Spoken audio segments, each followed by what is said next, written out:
Hello everyone, আশা করি সবাই ভালো আছেন। টেক্সটবুকের তরফ থেকে সবাইকে জানাচ্ছি আগামীদের শুভেচ্ছা। আশা করি সবাই ঈদে অনেক বেশি আনন্দ করবেন, অনেক বেশি এনজয় করবেন। আজকে বেসিক্যালি প্রথম আমরা টেক্সটবুকের তরফ থেকে কোনো একটি ভিডিও লেকচার আপলোড করতেছি, ছোট একটি ভিডিও লেকচার। এটা আসলে একটা পরীক্ষামূলক আমাদের কর্মকাণ্ড।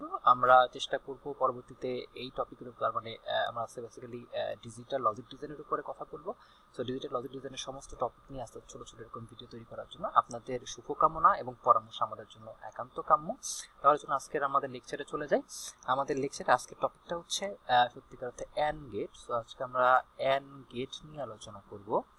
অ্যান্ড গেটটা দেখতে মোটামুটি এরকম হয়।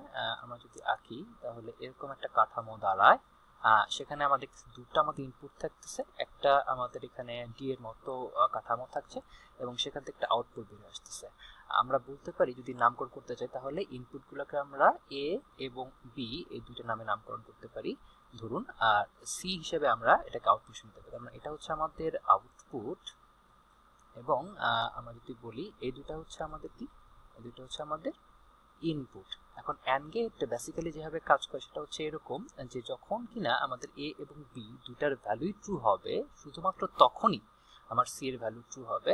তার মানে আমরা বলছি যে যখন এ এর ভ্যালু 1 এবং বি এর value 1, both of them will be 1, তখনই কেবলমাত্র, অর্থাৎ এ এর ভ্যালু এতে আমরা একটা হাই ভোল্টেজ দিব এবং বি তে আমরা একটা হাই ভোল্টেজ দিব, তখনই কেবলমাত্র আমার সি এর ভ্যালুটা 1 হবে, অথবা এখানে আমরা হাই ভোল্টেজ পাবো। অন্য যে কোনো ক্ষেত্রে, অর্থাৎ এ এবং বি এর মধ্যে যে কোনো একটা ভ্যালু যদি 0 হয় তাহলে সেক্ষেত্রে আমার সি এর ভ্যালুটাও 0 হবে, অথবা ফলস হবে, অথবা এখানে আমরা একটা লো ভোল্টেজ পাবো। তাহলে যদি আমরা ক্যারেক্টারিস্টিক টেবিলকে দেখতে চাই যে ব্যাপারটা কিরকম, তাহলে আমরা যদি একটু আঁকি, আমরা বললাম এটা হচ্ছে আমাদের এ, এটা হচ্ছে আমাদের বি এবং এটা হচ্ছে আমাদের সি। তার মানে আমরা বলছি যে এই দুটা হচ্ছে আমাদের ইনপুট এবং এটা হচ্ছে আমাদের আউটপুট। তাহলে প্রথমে দেখা যাক, যদি এ এর ভ্যালু 0 হয় এবং বি এর ভ্যালু 0 হয়, যেহেতু দুটোই 0 সুতরাং আমার সি এর ভ্যালু কি হবে, 0 হবে। এরপরে নেক্সট কম্বিনেশন দেখতে চাই, এ এর ভ্যালু যদি 0 হয় এবং বি এর ভ্যালু যদি 1 হয়, সেই ক্ষেত্রেও আমার 0 হবে। কারণ কি, কারণ আমার এখানে একটা 0 আছে, দুইটা 1 না হলে সেক্ষেত্রে আমার এখানে 1 আসতে পারবে না। এরপরে যদি 1 এবং 0 হয় আমার ইনপুট, সেই ক্ষেত্রে আমার এখানে 0 হবে। কারণটা হচ্ছে এখানেও আমার বি এর ভ্যালু 0। শুধুমাত্র যখন কিনা আমার এ এর ভ্যালু 1 এবং বি এর ভ্যালু 1, তখনই কেবলমাত্র আমার সি এর ভ্যালু 1 হবে। তার মানে যে সমস্ত ক্ষেত্রে, তার মানে এই তিনটা ক্ষেত্রে যখন কিনা দুইটা 0 আছে অথবা একটা 0 আছে আমাদের ইনপুটে, তখন আমার এখানে 0 হবে। তার মানে উই আর নট হ্যাপি, আমাদের আউটপুট ফলস আসছে। বাট যখন কিনা আমাদের এ এবং বি দুটার ভ্যালুই 1, তখনই কেবলমাত্র আমার এখানে সি আউটপুটে 1 আসবে। তার মানে উই আর হ্যাপি।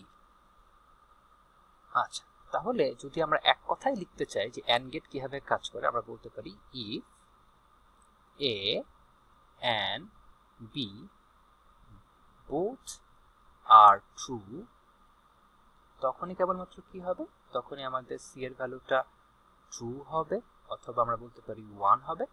আদারওয়াইজ অন্য যে কোনো ক্ষেত্রে আমাদের সি এর ভ্যালুটা কিরকম হবে, আমাদের সি এর ভ্যালুটা ফলস হবে অথবা 0 হবে।